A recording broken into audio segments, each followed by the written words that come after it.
చెప్ప hello good morning అందరికీను. ఈరోజు మనం చేసుకోబోయేది ముల్లంగి నిమ్మకాయ వేసిన బద్దలండి. సాధారణంగా అందరూ సాంబార్లో వేసుకుంటారు, లేక కూర చేసుకుంటారు.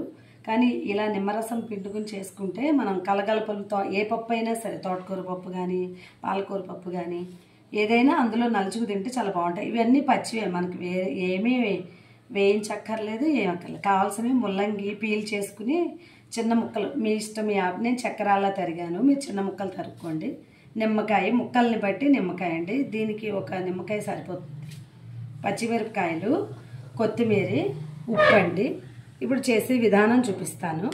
ముల్లంగి ముక్కలు ఇలా తరిగి పెట్టుకుని ముల్లంగి ముక్కలు వేసుకుని సింపుల్ అండి అసలు, కానీ చాలా బాగుంటుంది ఊరితే.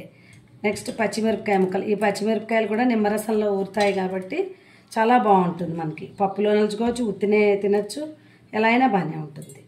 నెక్స్ట్ కావాల్సిన ఉప్పు అండి. కొంచెం జీలకర్ర వేసుకున్నా కూడా బాగుంటుంది. కొంచెం ఎవరి వాసనని బట్టి వాళ్ళు కొంచెం జీలకర్ర కొంతమందికి నచ్చదు. కొత్తిమీర వేస్తున్నానండి. అన్నీ పచ్చివేనండి. వేసి సరిపడా ఉప్పు వేసుకుని ఇప్పుడు నిమ్మరసం పిండి కలిపి ఒక గంట ఉంచితే మనకి మంచిగా రెడీ అయిపోతుందండి. ఇదిగో నిమ్మరసం కూడా పిండుతున్నాను ఇందులోను. నిమ్మరసం కూడా ఈ ముక్కలకి ఈ ఒక్క కాయ, పెద్ద సైజు కాయ ఒకటి సరిపోతుందండి. ఒక గంట లేక 2 గంటలు ఇంకా తినేయచ్చు మనం. సింపుల్ అన్నమాట. సరిపడా ఉప్పు మాత్రం వేసుకోవాలి. పచ్చిమిరపకాయలు కూడా ఒక 2 డేస్, 1 డే 2 డేస్లో బాగా ఊరుతాయి అవి. ఇప్పుడు నిమ్మకాయలు ఎక్కువ ముక్కలు అయితే 2 నిమ్మకాయలు పడతాయండి. దీనికి కొంచెం నిమ్మకాయలు, 1 నిమ్మకాయ పట్టింది పెట్టేసి ఇలా మనం శుభ్రంగా కలిపేసుకుని వేసుకుంటే లైట్ పసుపు వేసుకోవచ్చు. నేను వేయలేదండి, ఎందుకంటే పచ్చివాసన వస్తుంది. మన ఆప్షన్ అది. శుభ్రంగా ఇలా కలిపి మూత పెట్టేసుకున్నాం అనుకోండి, కాసేపటికి అవి ఊరుతాయన్నమాట.